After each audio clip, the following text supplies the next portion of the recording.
بەناوی خوای گەورە و میهرەبان سڵاوتان لێبێ ئازیزان پرۆگرامی ئەم جارەی جێوار لە جێوارێکی مێژووی کوردستانین ئەویش کۆشکەکەی مەحموود پاشای جاڤ یاخود کۆشکی پاشا قەڵای پاشا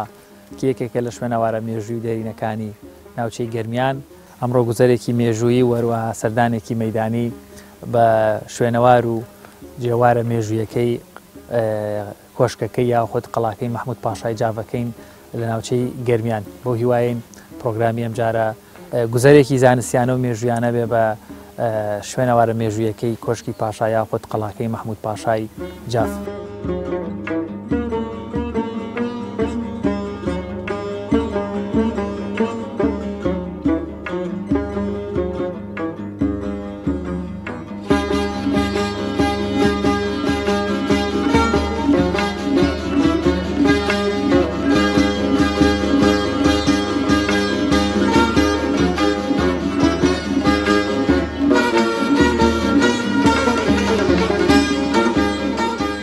هەڵکەوتەی جوگرافیایی کۆشکی مەحموود پاشای جاڤ یاخود قەڵای پاشا لە نزیک گوندی تازەدێ لە 10 کیلۆمەتری سنتەری شاری کەلاردایە لە ئێستاە ئەگەر بێت و لە شاری کەلارەوە بە ئاڕاستی گوندی تازەدێ بێت لە پاش دەرچوون لە گوندی تازەدێ لە ڕێگەی لە دەستەڕاستەوە لە ڕێگەی جادەیەکی خۆڵەوە ئیتەوە ناو دەشتایەکانی ناوچەی تازەدێ و لێرە کۆشکی مەحموود پاشای جاڤ یاخود کۆشکی قەڵای پاشا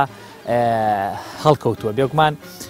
لە کەنار ڕووباری سیروان و لە پانتایی دەشتەکانی ناوچەی گەرمیان ئێرە هەمان ئەو شوێنەیەکەوە قەڵای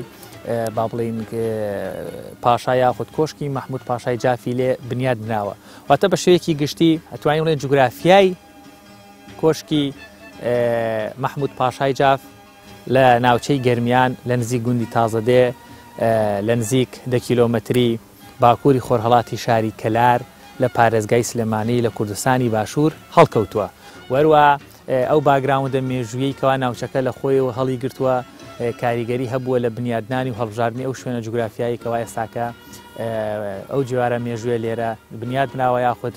پاش ماوە شوێنەواریەکانی ماوەتەوە بێگومان بوونی ئەو حاڵەتە جوگرافیانەی کەنار ڕووباری سیروان لێرە و ئەو دەشتە پانوبەرینە و وەروەها ئەو جۆرێک لە لینکی نێوان گەرمیان و کوێستانەی بە ئەمڕۆ و وەروە سەدەکانی ڕابردووشەوە کەوا ناوچەکە بەخشیویەتی بە پێگایەتی جوگرافیاکە بەخشیویەتی بە ناوچەکە وای کردووە کۆشکی مەحموود پاشای جاڤ لێرە بنیاد بنرێت.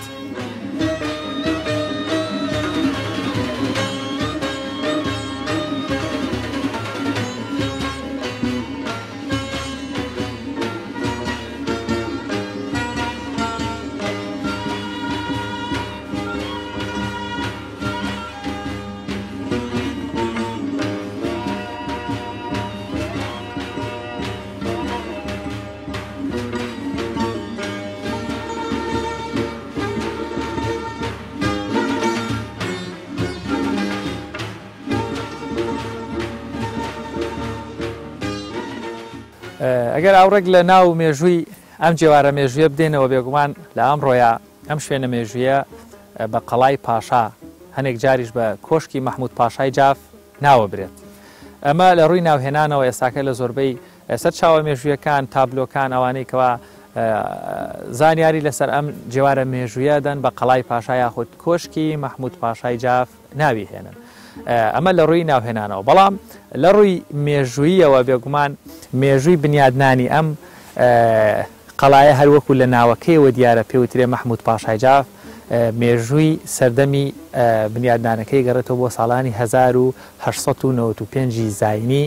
لەلایەن مەحموود پاشای جاڤ کوڕی محەممەد پاشای هەمە پاشای کەیخسرۆبەگی جافەوە بنیاد ئەنرێ طبعاً لێرە ئەگەر ئاوڕێک لە مێژووی وەرەوە کەسایەتی خودی مەحموود پاشاش بدەینەوە بێگومان بنیادنەری ئەم قەڵایە کە لە ساڵانی 1846 لەدایک دەبێت تاوەکو ساڵانی 1920 زاینیش لە ژیانە ئامێنێ وەکو یەکێک لە کەسایەتیە زۆر دیار و ئەدەب دۆست و فەرهەنگی و سیاسیەکی باشی دەورانی خۆی وەروە کەسایەتیەکی گرنگی ناو عشیرەتی یاخود هۆزی جافە بێت بێگومان جافەکانی یەکێک بوون لەو هۆزە گەورانەی لە ڕابردوو لە ئێستاشدا وەکو یەکێک لەو تیرە گەورانەی نەتەوەی کورد لە ناوچەی گەرمیان و کوێستان بە تایبەتیش دەڤەری ئێستای گەرمیانی و وەروە ناوچەکانی کوردستانی باشوور و ڕۆژهەڵات نیشتەجێ بوون. کۆمەڵێکی زۆر کەسایەتیان تێدا هەبووە لە ڕابردوو لە ئێستاشدا کە توانیویانە خزمەت بەلایانی فەرهەنگی و کەلتوری و هەتا سیاسی و ئەدەبی کوردستان بەگشتی بکەن. محمود پاشای جافیش یەکێکە لە گرنگترین و یان یەکێکە لە باشترین ئەو کەسایەتیانە وەکو کوڕەگەورەی هەمە پاشای کێشەسرۆبەگی جاف کە لە سەردەمی دەسەڵاتدارەتی خۆیدا یەکێکە بێ لەو کەسانەیەکەوە هەتا چەندین دیوانی ئەدەبی کوردی لە فەوتان وەک دیوانی مەولەوی، بێسارانی، خانای قوبادی، شێخ ڕەزای تاڵەبانی، وەلی دێوانە، سالم و نالی، مستەفا بەگی کوردی، هەموو ئەمانە هەتا پیرەمێرد لە نووسینەکانی خۆیان دەڵێ محمود پاشای جاف توانیوێتی زیاتر لە 40 دیوانی کوردی لە فەوتان بپارێزێ. واتە بنیادنەری ئەم قەڵایە، دروستکەری ئەم قەڵایە لە سەردەمی خۆیان نەوەک هەر ئەم جێوارە مێژوویەی لێرەیە بۆ ئێمە بەجێهێشت و توانیوێتی کۆشکێک بەناوی خۆیەوە ئێستا کە بۆ ئێمە بەجێبێ و لە دەورانی خۆیان دروستی بکە لە ڕووی ئەدەبیشەوە توانیوێتی جێگەدەستی خۆی لە مێژووی کوردستانە دیاری بکە یاوە خۆت ببێتە پاشایەکی ڕووسری خۆی و عشیرەتەکەی. بۆیە لێرەوە توانین بڵین مێژووی بنیادنانی قەڵای کۆشکی قەڵای یاخۆت با بڵێن کۆشکی محمود پاشای جاف لە 1895 زاینی بنیاتەندێ وەکو یەکێک لە وێزگەکانیان وەکو یەکێک لە جێگەکانی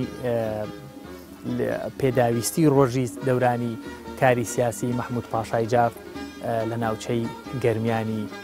کوردستانی باشووری ئێستەیە.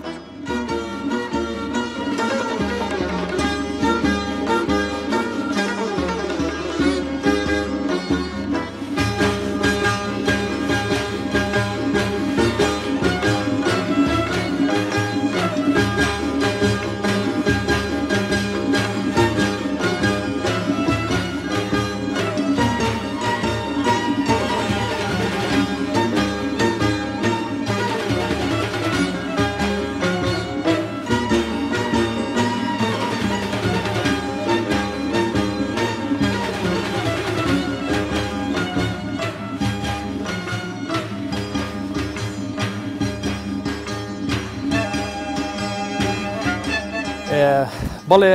باسمان لە مێژووی ئەم جێوارە مێژوویە کرد هەرچەنە بەپێی پێوەرە زانستیەکانی زانستی شوێنەوارناسی سەر و 200 ساڵ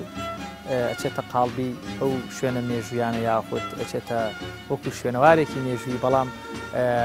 ئێرە هەم شوێنەوارێکی مێژوویە هەمیش شوێنێکی گرنگە هەرچەنە تەمەنی کەمتر لەو پێوەرە زانستیەکەوە دانراوە بەڵام لە ڕووی ئەو حاڵەتە پێک هاتەی کە هەیەی یاخود لە با بڵێن ئەو جۆرە لە بیناسازی کەواتیا بەکار هاتو کێم ئێساکە لێرە باسی پێک هاتەکە یەکەین بەگشتی پێک هاتەی بیناسازی کۆشکی محمود پاشای جاف پێک دێ لە 3 بەشی سەرەکی یان بە پێک دێ لە 3 بەش وەکو ئەبینین ئەو شوێنەی من لێ وەساوم کەوا بم ئەم بیناوە ئەم باڵەخانە دوو نهۆمیەیە بەشی سەرەکی کۆشکی محمود پاشای جافە و ڕاستەخۆ لە بەرامبەرما یان ئەکاتە بەشی باکووری خۆرهەڵاتی کۆشکەکە بەشی دووهەمی ئەم پێک هاتە بیناسازیە ئەبینین واتە لە بەرامبەرمان لە بەرامبەر ڕاستەخۆ بەشی سەرەکی یاخۆ دیمەنی سەرەکی کۆشکەکە شوێنێک هەیە ئەویش بە هەمان شێوە ئەچێتە قاڵبی کۆشکی محمود پاشای جافەوە وەروە بەشی سێمیشی کەکەوێتە پشتەوەی ئەم بەشە سەرەکیە کە لە بەرزایی ئەو یان ئەو بەرزایە سروشتیەی پشتەوەی ئەم شوێنە مێژوویە بنیات نراوە واتە بە شێوەیەکی گشتی پێک هاتەی کۆشکی محمود پاشای جاف پێگەیە لە 3 بەش بەشی سەرەکی بەشی دووهەم کە تا ڕادەیە گەورەترە لە بەشی سێم کە کەوێتە سەر بەرزایەکەی پشتەوە و دواتریش باسەکەین کە هەرکام لەم بەشانە تا ڕادەیەک بۆچی بەکاراتون من ئێستا لە بەشی سەرەکی کۆشکەکەم کە بریتە لە بینایەکی دوونهۆمی ڕاستەخۆ لەڕێی ئەیوانێکی کراوە داغڵی ناو بەشی سەرەکی کۆشکی محمود پاشای جافە.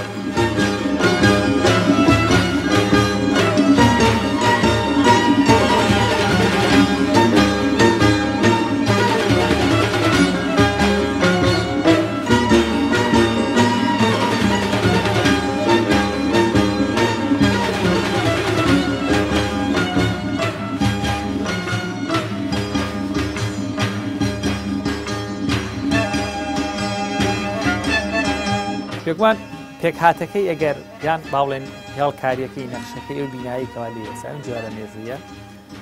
بەشی یەکەمی کۆشکی مەحموود پاشای جاف دوو نهۆمی واتە لە دوو تابق تێگاتووە ڕاستەوخۆ ئەیوانێکی کراوە بینیم کەوا ئەم شوێنەیەکی ئێمە لێوەستاوی ئیتە ژوورەوە لە دەستە ڕاست و دەستە چەپی ئەم ئەیوانەیە دوو غورفە هەیە کە ئەم غورفانەش لەڕووی پێک هاتەوە تاقییانتیایە پەنجەرەیانتیایە کە ئەم پەنجەرانە ڕوانێتە سەر ئەیوانە سەرەکیەکە لەگەڵ ئەوەشا لە کۆتایی ئەیوانەکەشە ئەم بەشەی پشتەوەشە دیسان پۆڵێکە یان قاعەیەکی کرا واتە بەشی خوارەوەی هەر تاقێک 5 غورفەیە کە غورفەی پشتەوە لە هەمویان گەورەترە و بێگومان سەقفەکەشی بە شێوازێکی هیلالی دروست کراوە کە بیناسازیەکی زۆر جوانە تایبەتمەندی بیناسازی کوردەواری پێوە دەرەکەوێت وەروە سوودیان لە بەردی ناوچەکە وەرگرتووە لەگەڵ جۆرێک لە گەچ و ساروچ یان جۆرێک لە مادەی چەسپاندن بۆ نێوان بەردەکان کەوا ئەمە لە زۆربەی بیناسازی کوردیەکانە بەدیەکرێ خۆشبەختانە بیناکە تا ئێستاش بەباشی ماوەتەوە سەرڕای هەموو ئەو دیاردە سروشتیانە وەروەها ئەو بێنازی کەوا پێوەی دیارە ڕۆژگارێک ئێرە جێگەی شای کوردان و جێگەی یەکێک لە ڕئیس عەشیرەتەکانی کوردی کەوا ئێرە ئاوادان کردبێتەوە چگە لێرە مابێتەوە چ ئەگەر ئەوەی سوودی لێوەرگیرا بێ بۆ کاروباری سیاسی ڕۆژگاری خۆی بەڵام ئەمڕۆ بێنازە و زۆربەی کات سوودی لێوەرەگرێت لەلایەن شوانکارەکانی ناوچەکەەوە بۆ ئیشوکاری لای ئاژەڵداریەکەیان من ئێرە نهۆمی یەکەم بەجێ ئەڵم و هەوڵەیەم لە ڕێگەی و قادرمانی کە هەن بچینە نهۆمی دووهەمی بەشی یەکەمی قەڵای پاشا یاخود کۆشکی مەحموود پاشای جاف.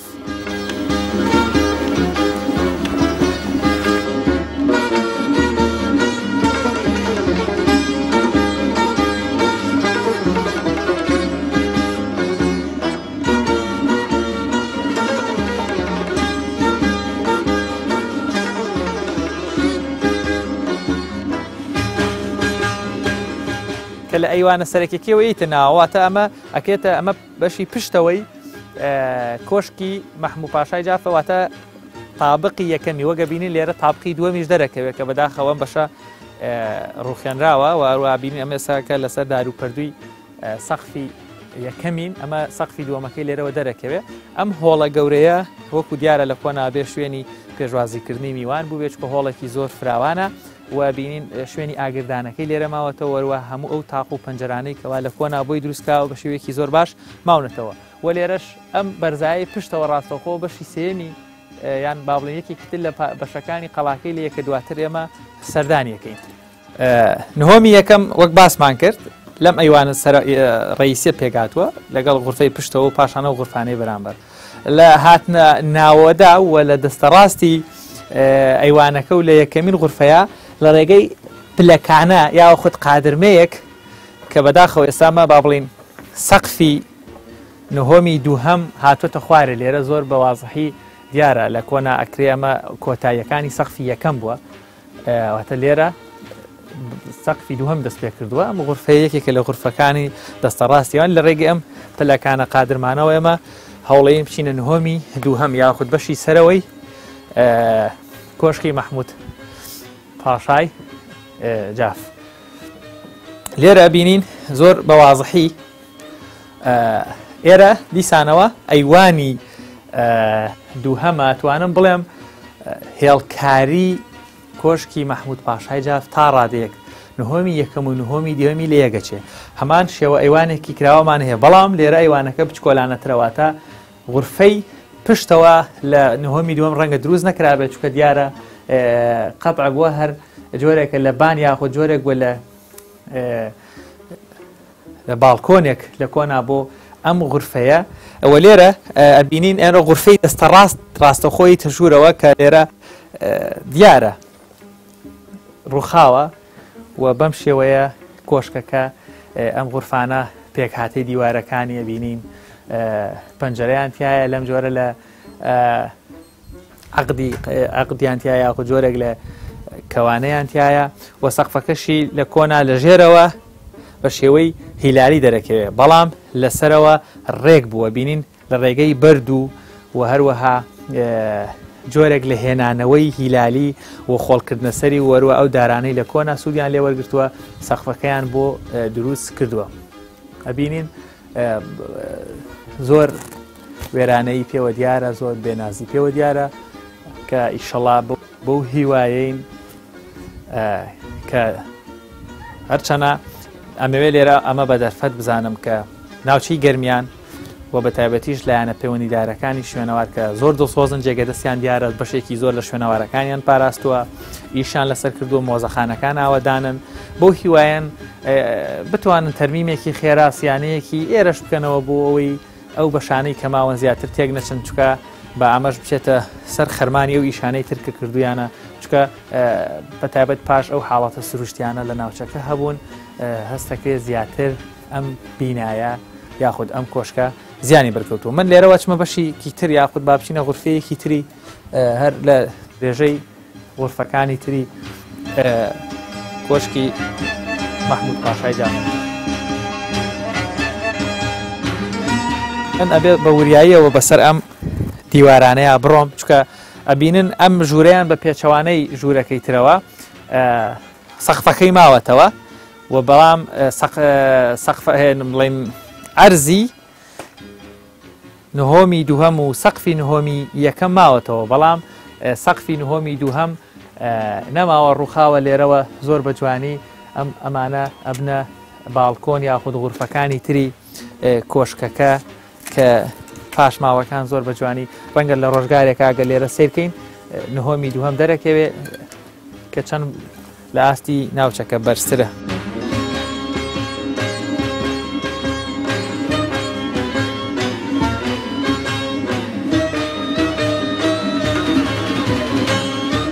من ئێستاکە لە سەقفی نهۆمی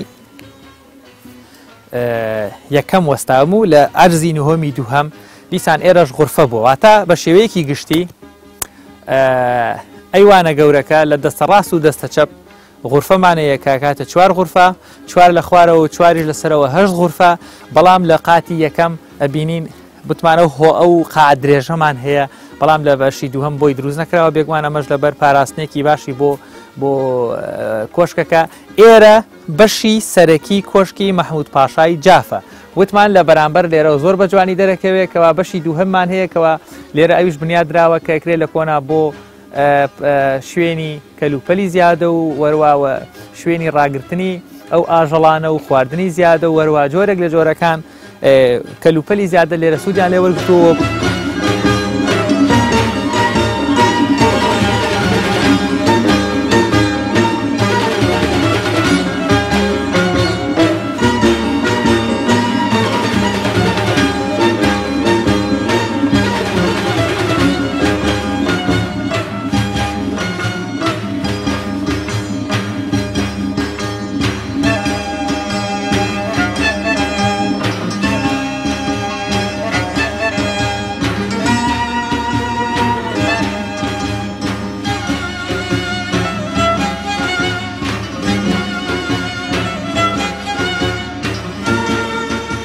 بەڵێ بێگومان بەشی سێم لە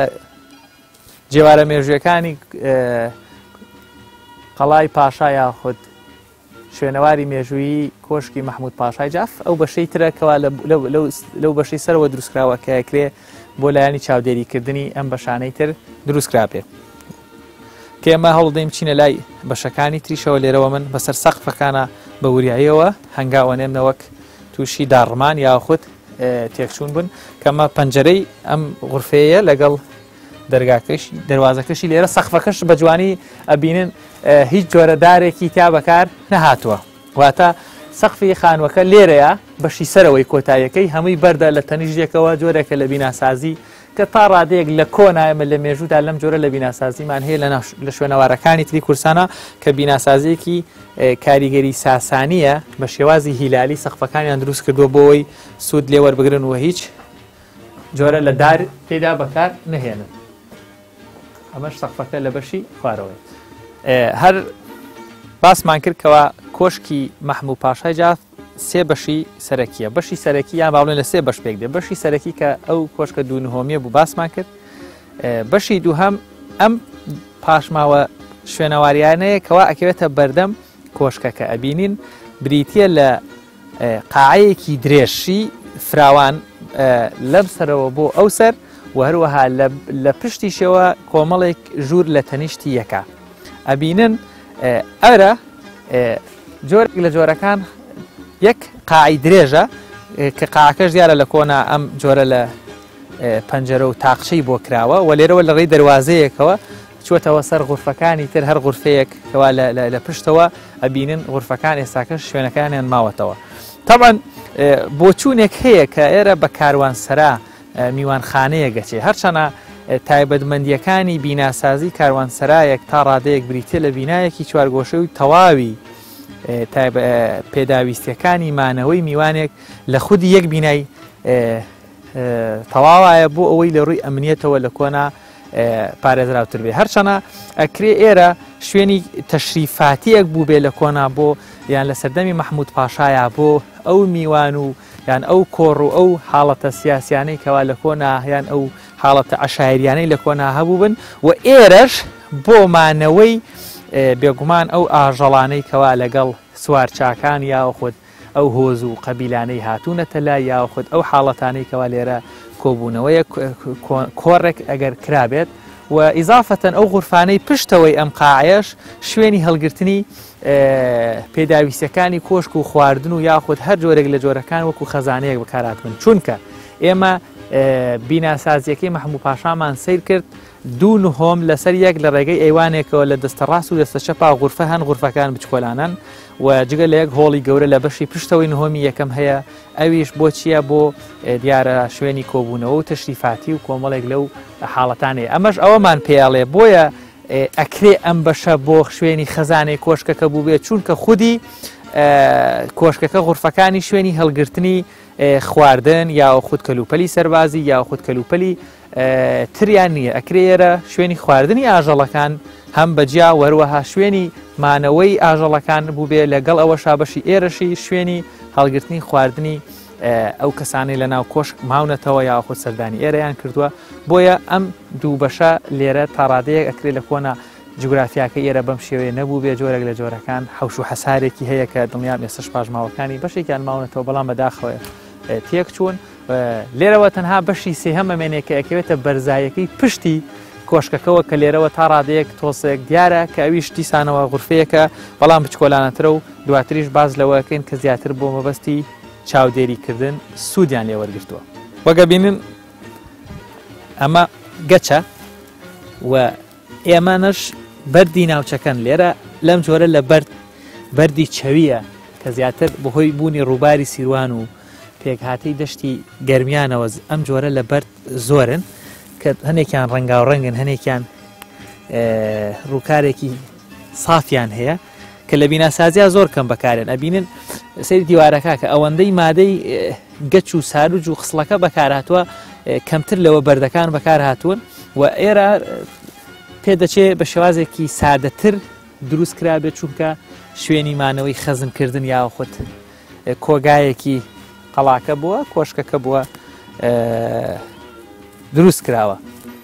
ئێرە بەشی سەرەکیە من ئەچمە بەرزایەکەی تر بۆ بینینی یان سێهەمین بەش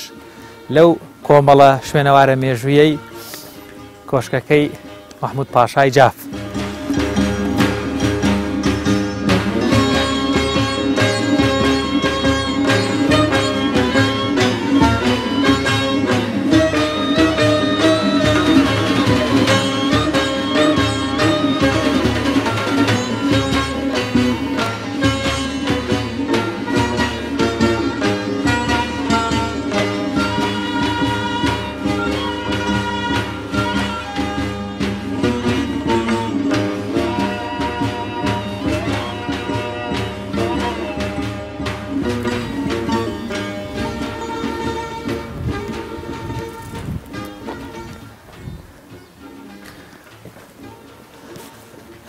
بەڵێ وەگە بینن ئێرەش ئەو بەرزایەی پشت قەڵای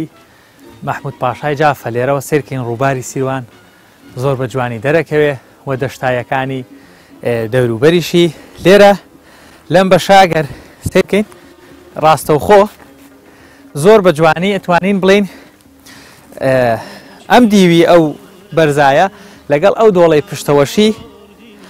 بەرچاوەکەوێ ئەمەش زیاتر ئەوەمان پێ دەڵێ یاوە خۆی دەتوانین بڵین جۆرێک لە جۆرەکان ئێرەیان دروست کردووە بۆچی بۆ چاودێریکردن چونکە وەک لە تایبەتمەندی ئێرەیا دەرەکەوێ وێ ناچێت دوو تەبەق بوو بێ بەڵام بەرزیەکەی بە ئەندازەی دوو تەبەقێک هەبووەواتە قاعەیەکی مۆدێرنی دەورانی خۆی بووە لەو جۆرە لە قاعە شاهانیانەی کەوا بەرزیەکەیان بە ئەندازەی دوو تەبەقێک دەبێت دوو قاتێک دەبێت لێ بەس یەک تەبەقە و بەس بۆەوەی شەهامەتی دانیشتن لێرەیە زیاتر بکات ئەبینن لەگەڵ بوونی غورفەیەک لە تەنیشتیا کە ئەمەش دیسانەوە تایبەتمەندیە بیناسازیەکانی ئەوەمان پێ دەڵێن ئێرە با بڵێن قاعەیەکی زۆر تایبەت بووە چ بۆ ئەوەی خودی مەحموود پاشا یاوە خود سەرانی ئەو کاتەی جاف سوود لێرە وەرگرن هەم دیمەنێکی جوانی هەیە کە دەڕوانێتە سەر ڕووباری سیروان وەروەها پانتایی دەشتایی گەرمیان وەروە ئەکرێ ئەو غورفەی تەنیشتیشی لە کۆنا بۆ ڕێکخستنی چاوپێکەوتنەوە یاخود ڕێکخستنی کاروبارەکانی ئەم هۆڵەی ئێرە بوو بێ ئەبینن هەمانە و تایبەتمەندیانەی لە بیناسازی لە بەرد و ناوچەکە لە قسڵ و گەچ کەوا لێرە باسکراوە دیارن وەروە تەواوی سەقفەکەشی هاوشێوەی سەقفی کۆتایی کۆشکی مەحموود پاشای جاف بە شێوازی هیلالی هاتووەتەوە هیچ جۆرە دارێکی تێدا بەکار نەهاتووە کە ئەمەش ئەتوانم بڵێم هونەرێکی بیناسازی زۆر گرانە بێنە بە بەرچاوی خۆت بەو جۆرە لە بەرد سەقفێک تا دێتەوە ڕاگیر بکە و بێ ئەوەی هیچ جۆرە لە بربەستێکی دار ئاسن هیچ شیش هیچ جۆرە شتێک هەبێت بێگومان ئەمەش هونەری وەستایانی ئەو کاتەی کوردستان زۆر سەلیقەیان جوانتر وەروە سەلیقەیەکی باشیان بەکارهێناوە لە بنیادنانی ئەم جۆرە لە خانوو ئەبینی لێرە زۆر بە جوانی ئەو دیمەنانە ئێرە کە ڕووباری سیروان دەرەکەوێ یاخود ئەو بەرزایانە ئێرە سوودێکی زۆر لەم بەشە وەرگیراوە ئەم غورفەیە لە تەنیشت ئەو قاعە گەورەیە ئەگەر زمانی ئەمڕۆژی بەکار بێنین بۆ ئەوەی چۆن لە ئێستادا ئیستیعلامات یاخود پرزگە هەبوو بێ وێ دەچێت ئێرە بۆ ڕێخستنی ئیش و کارەکانی ئەم غورفەیە بەکاراتوێ یاخود ئێرە شوێنێکی تایبەتتر بوو بێ ئەگەر بێت و میوانەکان لە بەشی خوارەوە یاخود لە بەشی سەرەکی کەوا پێویستکە کۆبوونەوەیەک بێت دانیشتنێک بێت ئیشێکی فەرەنگی بێت ئێمە باسمان کرد کە مەحموود پاشای جاف پیاوێکی ئەدەب دۆست بووە ئەگەر ئێرەش بۆ ئیشی کاری ئەدەبی بەکارهێنا بێ یاخود بۆ بینینی ئەو میوانە تایبەتانەی پێدەچێ و ڕێی تێدەچێ و بێگومان لە کۆنا ئەم جۆرە لە ئێرە ڕەنگە سەوزایی بەهۆی ئەوەی کەوە ئاوی لێ نزیک بۆ وەروە خودی کەسایەتی مەحموود پاشای جاف کە بنیادنەری ئەم ژێوارە مێژویانێت دڵنیام لەوەی ئیشێکی وای بۆ کردووە کەوا ئێرە هەم حەوش و حەسارێکی جوانتری هەبوو هەمیش ئاوەدانتر لێرە هەبووە لێرە زۆر بە جوانی باسی سەقفمان کرد سەقفەکە دەرەکەوێت ئەلێرە بینن بە شێوەزی هیلالی سەقفەکە دێتەوە ئەم جۆرە لە بینیان بۆ دروست کردووە ئەمەش بە چەند با بڵێن بینێک سەقفەکە تەواوی سەقفەکە لە یەک بەسراوەتەوەتە دار بەکار نەهاتووە لە بنیادنانی سەقفەکەیە وە لێرەوە سیرکەین زۆر بە جوانی بەشی سەرەکی کۆشکی مەحموود پاشای جاف وەروەها بەشی دووهەمیشی کەوتمانەکەوێتە بەردەم کۆشکەکەوە دەرەکەوێت بەگشتی ئەبنا سێ زنجیرە یاخود سێ بەشی سەرەکی لە کۆشکی مەحموود پاشای جاف